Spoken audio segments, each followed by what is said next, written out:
Hi everybody, my name's Scott Bomar. I'm with BMG, which is proud to have published the brand new memoir, Hotter Than a Pepper Sprout, by Billy Ed Wheeler, who is just finishing up signing these stacks of book here today. Billy Ed, it's good to see you. Thank you. Good to be here, Scott. So we are here today to talk about Billy Ed Wheeler's remarkable career as a songwriter, a poet, a playwright, a painter, an Appalachian Renaissance man, jack of all trades. This book that you see here in front of you, Hotter Than a Pepper Sprout, is hot off the press. And if you would like a copy of this book and you have not yet ordered one, you can do it at wheelerbook.com. That's WHEELER book.com. What you can do is go on there right now. You can order a copy and you will have a signed copy right from the man himself. We're going to talk a little bit today about your career in general, but we're going to talk about the process of writing the book. And we also have some folks who have already purchased the book who have written in and submitted a question. So those of you who are watching online right now, live, you too can submit a question if you've not done so already, and we will try to get in as many of those as we can before we're done here today. But the first thing that I want to ask you, Billy Ed, is what inspired you to write a memoir, to tell your story? I thought there are a lot of wannabe songwriters out there that would like some tips, and maybe I thought maybe they could learn something from reading my book because I've been through it, and I'd like to pass that on. I'd like to think I would influence somebody. Yeah. Now, you are, of course, a songwriter among many other things, but maybe for folks who are just stumbling across this stream right now, what's 2 or 3 songs you've written that we might have heard of before? Jackson. Yeah, Johnny Cash. Coward of the County. Kenny Rogers. Cold Tattoo. Oh, that one's been done by a lot of people. Kathy Yeah. Mattea and Warren Haynes. Actually, I have 110 different versions of people doing that song. Wow. Well, the subtitle of the book is a mouthful: A Hillbilly Poet's Journey from Appalachia to Yale to Writing Hits for Elvis, Johnny Cash, and more. Yeah. And, I think particularly in American music, we have kind of this American romance with the idea of Appalachia and the music of Appalachia. Talk a little bit about what kind of music you were exposed to as a kid. Well, I first of all, in Appalachia, we don't call it Appalachia, and a lot of people on TV and radio. Somebody told me something. Here's how you remember how to pronounce it. Snake said Eve, if you try to deceive, I'll throw this apple at you. That's good. Well, I heard a few folk songs, but there wasn't a lot of tradition in the coal camps where I was born and raised. So I really started hearing more folk songs when I went off to school down in Swannanoa, North Carolina. Yeah. And I remember somebody gave me a record by Burl Ives. Yeah. It was his a special concert for the Queen of England, and it's got all kinds of traditional songs in it, and he sings them really, really well. Yeah. So that's interesting that like I said, we sort of romanticize the whole Appalachian music tradition, and in a way, you grew up in that place, but kind of came to that music once you had left there, in a way. Well, there are, I'm just talking about the coal mine country. Yeah. There are many countries or places out in the country where they farm and do different things. The tradition there, it's not unusual at all for a group of people, like either 5 or 6 or maybe 10 or 15, to get together and they play the old songs and they do them just right. Yeah. Barbara Allen, just tons and tons of of really old-time folk songs. Yeah, those old ballads and Yeah. yeah. So, when's the first time that you actually wrote a song of your own? I was a paper boy in High Coal, West Virginia, a coal camp at the head of a holler. I had a job delivering books as a paper boy. I mean, papers. Yeah. And it was a tough, tough job because I had to get up at 5 a.m. in the dark, and it was snow, rain, snow, whatever, Yeah. and go down and get those newspapers where the people dumped them off. I'd have to fold them. My hands would be freezing sometimes. Yeah. So I wrote, as a result of that, I wrote a song called Paper Boy Blues. I'm just a paper boy. Rise up so early in the morning. Got that lonesome feeling. Feeling comes on me, no warning. They say, good morning, Mr. Paper Boy. Well, I'll tell you, it ain't no good morning for me, 'cause I hear that cold wind blowing through them hickory trees. Obviously, that's not a classic. I gotta say though, that's a pretty good first song. Well, now I could just barely play the guitar. I was Yeah. learning how to play the guitar, so it was my first attempt. Right. Well, you said one of the reasons that you wrote the book was to give songwriters some pointers and insights into what it means to be a songwriter. I think the unspoken lesson there is write what you know. Yeah, that is the first advice. Yeah. You're on safe ground if you write what you know. Yeah. And Like I was trying to write a song about a Western ballad, maybe a gunfighter. Mm-hmm. But even before I got into 1/4 of it, I realized I didn't know anything about the West. But when I wrote a song called Cold Tattoo, I didn't have to research. Yeah. It's my life. Yeah. Yeah. And Kathy Mattea did a whole album called Coal just a few years ago, recently, and did, I think, 3 of your songs on that record, which is kind of a testament to if somebody's going to do a themed record about coal and they pick 3 songs from the same writer, then you know you found a writer who knows that subject. Yeah. Yeah. Well, part of your story in Hotter Than a Pepper Sprout, and one of the important themes is education. And you left home and went to finish high school in Swannanoa. Yeah. You went to Berea College in Kentucky. You worked in college administration for a while, and ultimately wound up going to Yale, which is an impressive institution. It's not a lot of folks that can say they got accepted to Yale. So, talk about the experience of being a kid who had come from the coal camps in West Virginia and suddenly finds himself in the Ivy League. Well, I met at Berea. I met Thornton Wilder, who wrote Our Town. I had a 15-minute audience with him, and I had written a real short play that he read, and it was about the Brown Mountain Lights in a certain place in North Carolina where you could go up on the mountain and look down in the valley, and in some of the swampy areas, it looked like lanterns. Yeah. The gases, I guess, that came up. And there was a legend that it was old black slaves carrying lanterns looking for their masters. Now, Thornton Wilder says, Billy, you can't base a whole play on that spooky stuff. Yeah. He said you've got to have some people who are fully fledged out humans to make it work. Yeah. And he said, someday if you decide you might like to study playwriting, I would suggest Yale. And when he said that, I said, Yale? He said, Billy, they give scholarships. So I thought, oh. Well, it was 7 or 8 years later that I took his advice. I applied to Yale for a work scholarship, and that's how I got in. Wow. Now, I had 15 minutes of fame at Yale.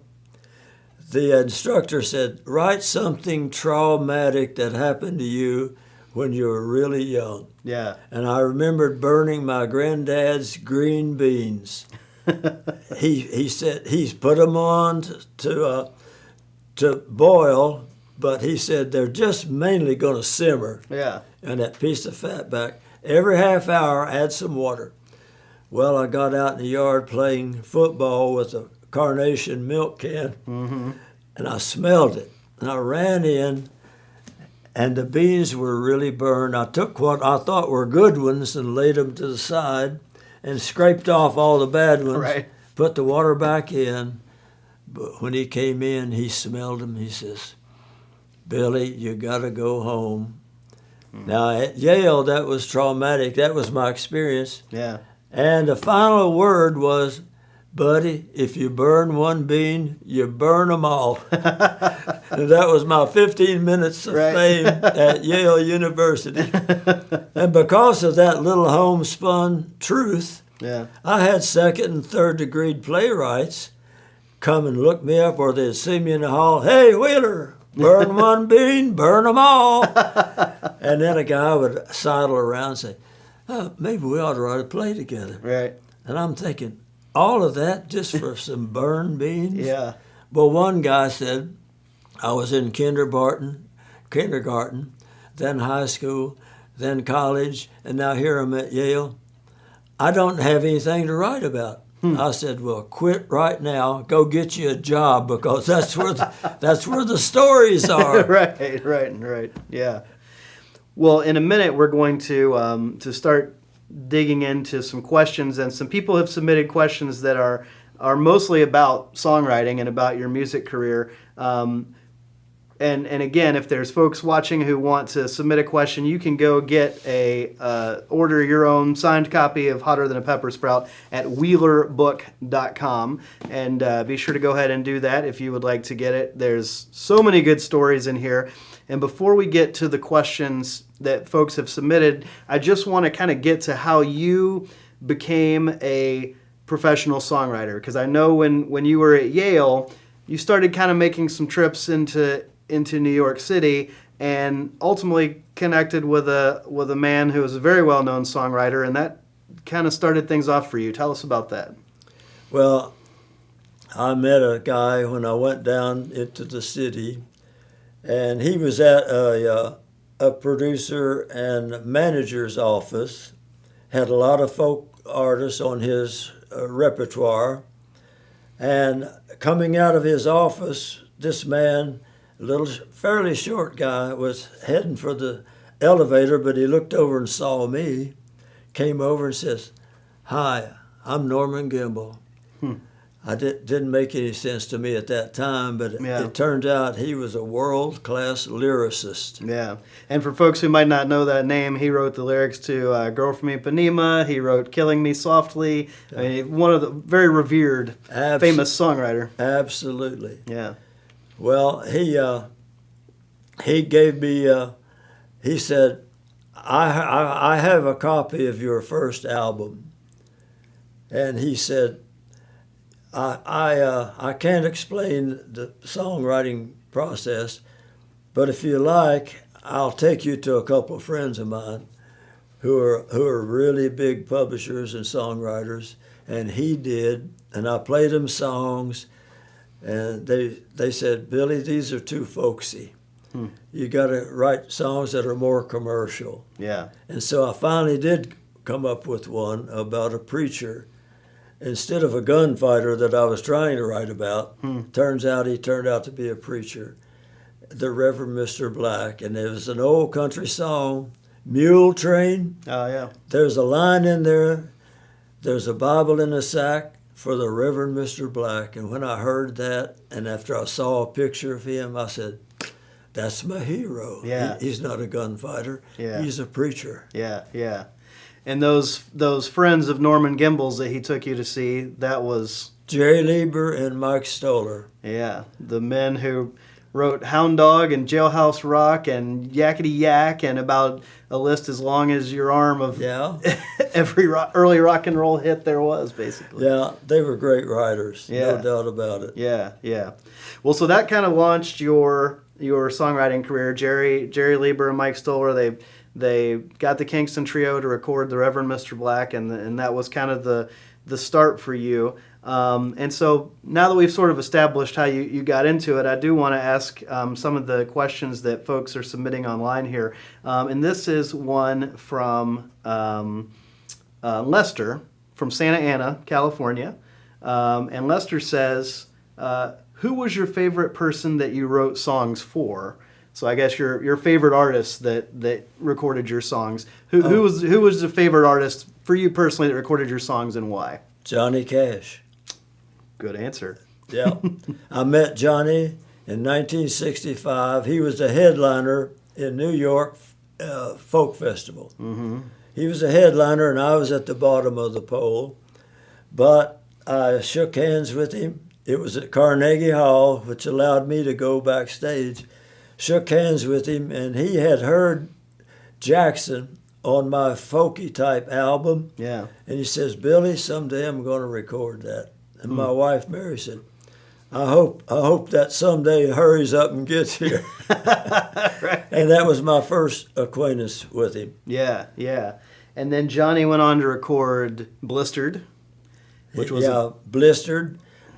Now I wrote Blistered after hearing a really, really good guitar player in the Village in New York. I went home and I was so inspired by his playing. I wrote that song and two others in one night. Wow.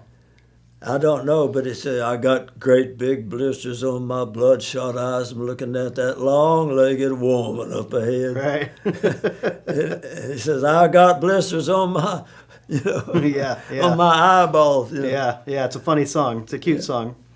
Yeah. And then, of course, After Taxes is another one that Johnny Cash wrote, which being today's April 16th and everybody's taxes are due tomorrow, that's a timely one. And now I wrote that with Jerry Lieber. Jerry was a workhorse. He was producing Elvis Presley, 16 songs that he and Mike wrote for Elvis. Yeah. And he had Peggy Lee, the Coasters, the Drifters. Yeah. And I met some of them in the office. Yeah. Well, he was a workhorse. Yeah. He started inviting me to come to his house on Central Park West in New York and write songs with him after supper. I thought, wow, that is really something. Yeah. And he'd always say, are you hungry? And I said, yeah. He said, well, we got some leftovers on supper. Yeah. So he would feed me. Wow. And we wrote After Taxes together. Yeah. And one time, Jerry said, Billy, Mike and I have written a song and we need some help with it. Now, I was startled by that because here's two legends asking me, a poor old hillbilly, folk singer, folk writer. Well, the song was The Man Who Robbed the Bank at Santa Fe and Got Away. The minute I heard it, I said, well, Jerry, there's no woman in there. What's all that fortune if you can't spend it on somebody? Yeah. So we rewrote it, and the title ended up, The Girl Who Loved the Man Who Robbed the Bank at Santa Fe and Got Away. And that was a top 10 hit for Hank Snow, I believe. That's right. Yeah. So that was kind of your, Reverend Mr. Black, which was the start of it with the Kingston Trio, and also Johnny Cash recorded that song as well. Yeah, he did. But those first few hits that you had were really on the pop charts, and I think that the Hank Snow song was the first time that you hit the country charts as a writer. You're right. Yeah. I think so. Yeah. So you really kind of had sort of folk, pop, country. You had a lot of things going on. And for that reason, I was sort of, for a while, a man without a country. I wasn't really pure country, and I wasn't pop. Yeah.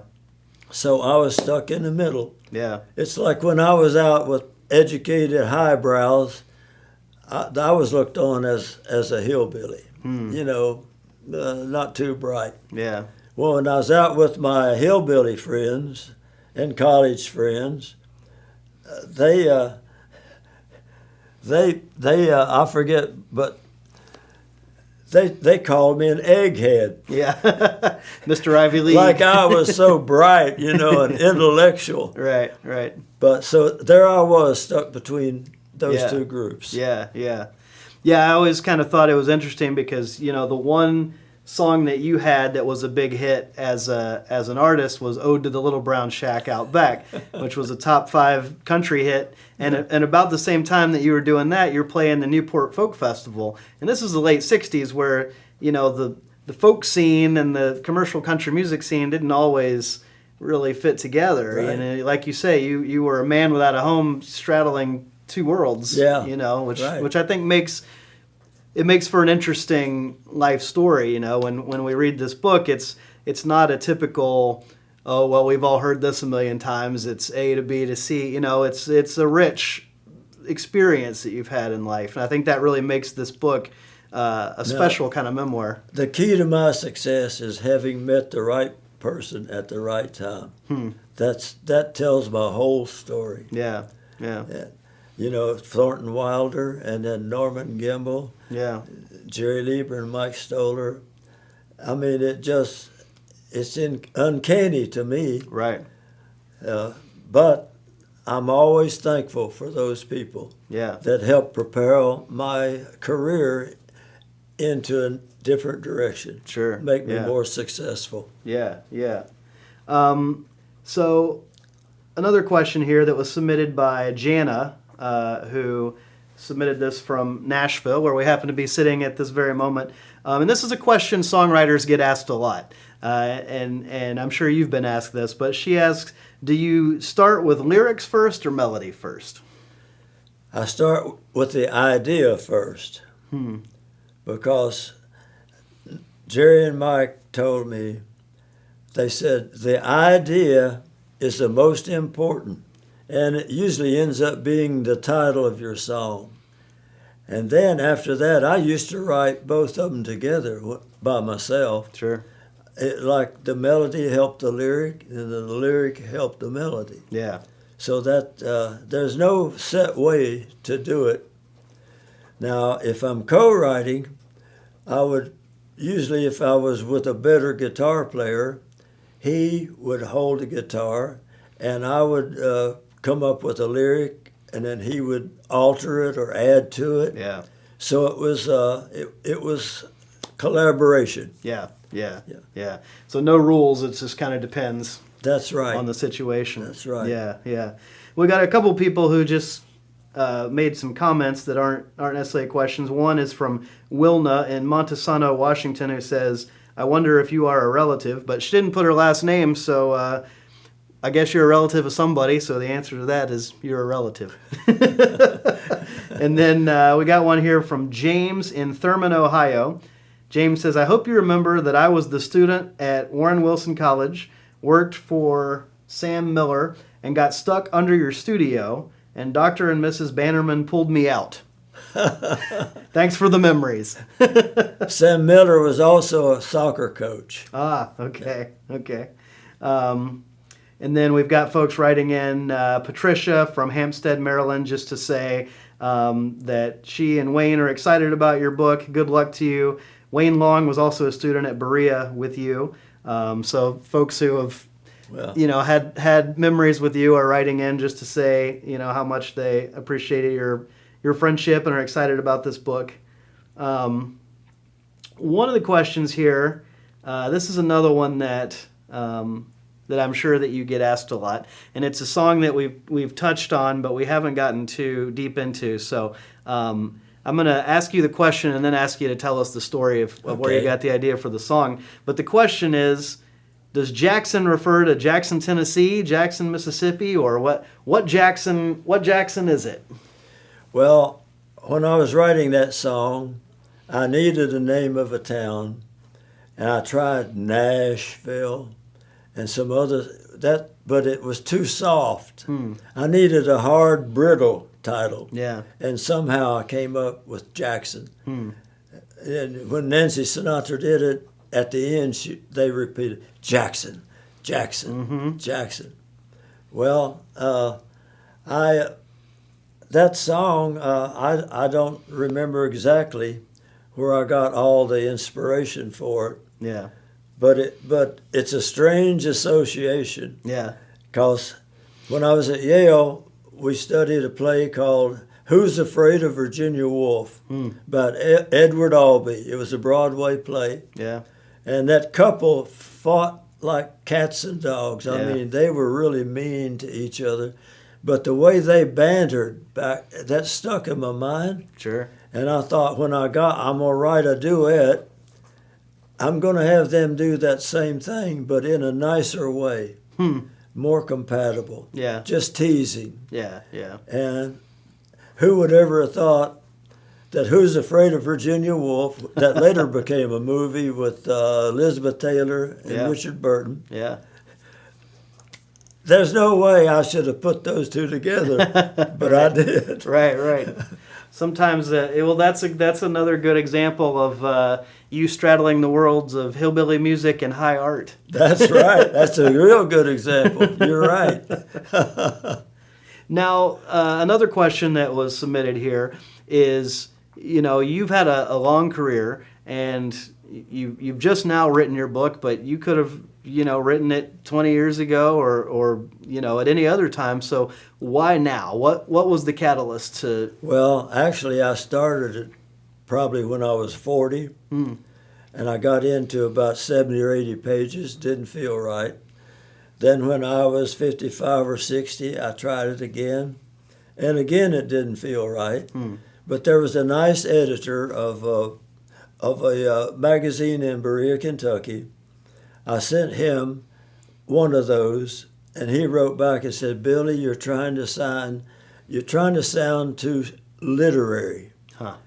Pretend I'm sitting right next to you, like you and I are right here, and you're telling me your life story." Yeah. He said, I suggest you try to do it that way. Yeah. And I kept that idea, and when you had me on your program in Nashville, that's the way I thought, okay, Scott likes the idea of my memoir, so I'm going to start over and try to tell all the facts, Yeah. but just write it in a more comfortable way. Yeah. Yeah. Yeah. So that's the way I got into it. And once I got into it, you're saying, when am I going to get the manuscript? And so I really spent a year and a half finishing that just up. focusing. And then you spent another year having it edited, and Yeah. illustrated, and so. Yeah. Yeah. So that was a combo. A back and forth, which was a great experience. So again, the book, Hotter Than a Pepper Sprout, it's available at wheelerbook.com. So if you're watching this and you want to get your own autographed copy from Billy Ed, then you have the opportunity to do that. We're going to do something right now that's kind of a live signing staple, which is called 22 Questions in 2 Minutes. But I don't know if anybody could answer 22 questions in 2 minutes. So let's just call this the rapid fire question game. Okay. So I'm just going to ask you some of these questions, and you just give me the first answer that pops Okay. into your head. All right. So, if there was a movie made about your life, who would you want to play you? Kevin Costner. All right. What was your first job? Cutting weeds up on the mountainside in coal country. All right. What is your biggest fear? I think being frozen to death. You're in danger of that today in Nashville. As a matter That's of fact, right. we're having this weird winter weather in April. Nashville's always hot, you know. Yeah, not today. What is your dream car? Oh, the one I've got right now. It's a Toyota Camry this year, 2018. And that's your dream car, I Toyota absolutely Camry. love it. All right. Well, maybe Toyota's watching and they can get it. You can get an endorsement deal. They give you a new Camry every year. How do you take your coffee? I like cream. All right. What is your middle name? Ed, E-D-D. On the birth certificate, I'm Billy Edward Wheeler, but somewhere in grade school, I started using E-D-D. I have no idea where it came from. Huh. But it stuck. That stuck. What is your favorite hobby? Painting. Let's see. Do you have any hidden talents that we don't know about? Yeah, I got a lot of them, but I hid them and I don't know where they are. I can't find them.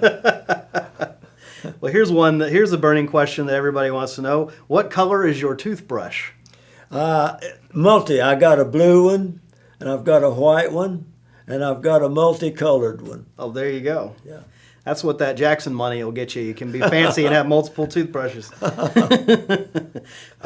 know the answer to this one. Are you a morning person or a night owl? You know that one. I'm a night owl. Yes, indeed. Do not call Billy Ed before early afternoon because he's recovering from his creative burst the night before. All right, let's see. What is the last album that you bought? The last album I bought was Warren Haynes, Ashes and Dust. Yeah. Great cover of Coal Tattoo on there. Oh, yeah, it's my favorite. Yeah. Are there any causes or social issues that are close to your heart? There are a lot, but I can't name them all. Okay. But I do have a lot of causes. I'm really in favor of equal rights. Mm-hmm. That's one of my causes. Yeah. And there are others, but yeah, very good. Let's see. Where do you want to go that you've never been? Oh my goodness, boy, that's a tough one. I can't think of anywhere I want to go that I've never been. Because I've just been almost everywhere. I've been everywhere, man. All right, well that was good. A little rapid fire 22 or something like it questions there. Before we wrap up though, there's an artist that we haven't talked about who is I think for a certain generation of songwriters probably the most coveted artist to have cover one of your songs, and that's Elvis Presley. Now, Elvis had a top 10 hit with It's Midnight. Tell us how that song came about. I was playing golf with Jerry Chestnut, and he wrote several Elvis songs. And he liked jokes, and I liked jokes, so we started telling jokes to each other. And so then I got an idea. After a while, he said, "You want to write something together?" And I said, "Sure," because he had track record. Yeah. And I had this idea about a man who's broken up with his girl, and he's determined not to try to get her back, but when midnight comes, he starts missing her so much that that's where it came about. Yeah. And I started out with a couple of clumsy lines, and Jerry straightened them out. Yeah. And when I saw him do that, I thought, boy, we're going to have fun writing together. Yeah. Now you've got a great story about going to see Elvis in concert and him mentioning you. Oh, yeah, he came to Asheville, North Carolina, which is just 10 miles from Swannanoa. And I went, and I'm in the audience. And when he got to one of my songs, he said, "Here's a song for my good friend." He reached down in his pocket, pulled out a piece of paper, said, "A Billy Ed Wheeler." I asked Lamar Fike, one of his gophers, I said, "What was that all about?" He said, "It could be Liza Minnelli. He just can't remember names." That's a great story. I told people, I said, Elvis could carry me around in his pocket all he wants to. Exactly. Well, let's get in. We've got about 3 minutes here left. I want to get in a couple more of these fan questions that have been submitted. I think this is kind of an interesting one. If you could only ever write songs or plays from here on out, which would you prefer writing? Between songs and what? And plays. Boy, that is a tough one. Yeah. I think I would opt for the songs. Yeah. Less work. Shorter. Yeah. Yeah. It doesn't take as much research. Right. Well, and one of the things we didn't really touch on too much was that you wrote a number of outdoor dramas and plays, things that really had a long long life, and really, you know, it's hard to summarize your, you know, you can't, it doesn't do it justice to just call you a songwriter. I mean, you're a writer. You've done a lot of different things. Well, my first outdoor drama was Hatfields and McCoys. Mm-hmm. A producer friend of mine called me and said, we've been doing a play here about the birth of West Virginia, but we want one about the Hatfields and McCoys. Yeah. So I told my buddy, who was the producer, I don't want to promote the stereotype of West Virginians being backward, inbred, tobacco chewers, fighters, killers. Yeah. I said, I don't want to promote that stereotype. He said, research it. I did research it, and I found there was a love affair. The McCoy girl and the Hatfield boy. Yeah. And they got this love affair going in the middle of the feud. Yeah. And it made me think immediately of Romeo and Juliet. Sure. I called him, I said, I can do it. Yeah. Yeah. I would love to do it. Yeah. I can work with that. Yeah, yeah. It's just like the man who robbed the bank at Santa Fe. It got to be a girl in it. That's right. That's right. Yeah. In this case, it was the love affair. Yeah, yeah, Yeah. That's great. Well, Billy Ed, thank you for being here today and for telling us a little bit about your book. Why don't you go ahead and sign a couple more copies while Okay. I tell folks one more time that if you want All right. copy of Hotter Than a Pepper Sprout, subtitle A Hillbilly Poet's Journey from Appalachia to Yale to Writing Hits for Elvis, Johnny Cash, and more. That's a mouthful, but barely scratches the surface of all the amazing stories that you can find in this book. So definitely go to wheelerbook.com and you can order your very own copy of Billy Ed Wheeler's memoir. And as a matter of fact, you probably should go on and order 2 or 3 copies, because I know there's other people in your life who would appreciate reading the great memories that this man has shared with us. It's also got a ton of great photos and even a special insert of Billy Ed's paintings. Quite a talented painter, and quick preview of some of the paintings right there in the book that you can see. So definitely check that out. Make sure to get your signed copy while you can, because these suckers are going. They're hotter than a pepper sprout, to borrow a phrase. So Billy Ed, Thank you for having me on. Yeah. And hello, you folks out there. Good luck to all of you. all right. Thanks a lot.